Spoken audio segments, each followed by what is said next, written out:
Assalamualaikum, my name is Kashif Lal and today we are going to do an activity of storytelling by using some pictures and now I like to call Hasan Khan to describe the picture. My name is Azan Khan and I will describe the story picture.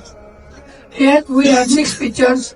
If we see first pictures, there is a crow who was very thirsty and finding the water. He saw a pot which have little water. There is some stones. He thought an idea to put the stones in the pot. He started to put stones in the pot. This water rose up. He drank the water and flew up happily. Now I would like to call Muaz Amir to describe the pictures. Assalamu alaikum. My name is Muhammad Muaz.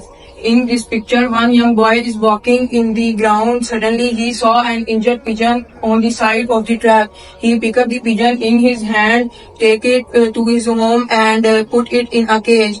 He did his treatment. Then he make free and let the flew in the air.